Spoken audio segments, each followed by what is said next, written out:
What's a leaseback? What's a post-closing occupancy agreement? If you're a homeowner planning to sell your current home and purchase your next home soon after, it makes sense to consider a post-closing occupancy agreement, also known as a leaseback.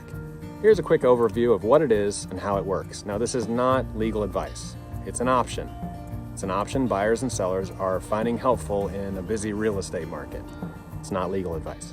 A post-closing occupancy agreement generally involves a home buyer giving the seller permission to stay at their property after they sell it, usually for some kind of compensation, usually for a very brief time. We're not talking months or years. This is days or weeks. For the seller, it's like turning your house into a temporary personal hotel, a hotel where someone else is in charge. Now, there are a lot of pros and cons to this. One big advantage in our market right now is that it can create a simple way for buyers and sellers to bridge the gap between two real estate transactions.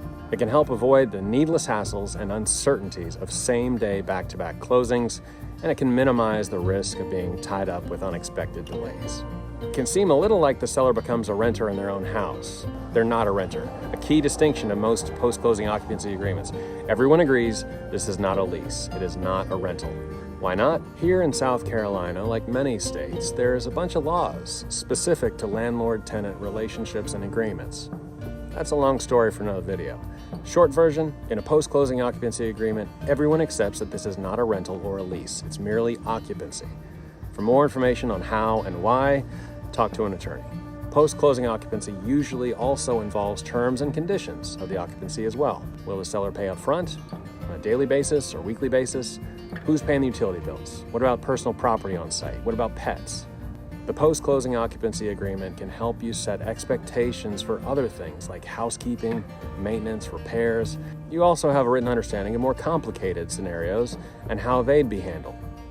What if it all burns down? What about personal injury or death?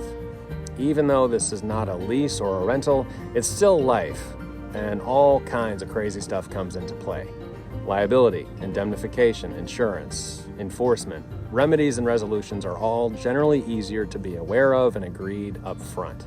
Along with setting clear expectations, negotiating a good faith post-closing occupancy agreement can also make it a much smoother process for everyone involved. As an added bonus, you get to go to your closing appointment without all the hassle of moving your entire household the exact same day.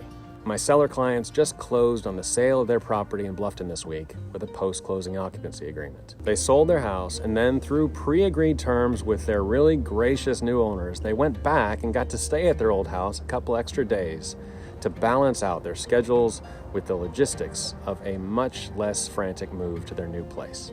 A post-closing occupancy agreement is a good option to keep in mind, especially if you're a homeowner that needs to sell before you purchase your next home. If this overview of post-closing occupancy has been helpful to you, I'd appreciate it if you could click the thumbs up button or leave a comment below. Thanks for watching.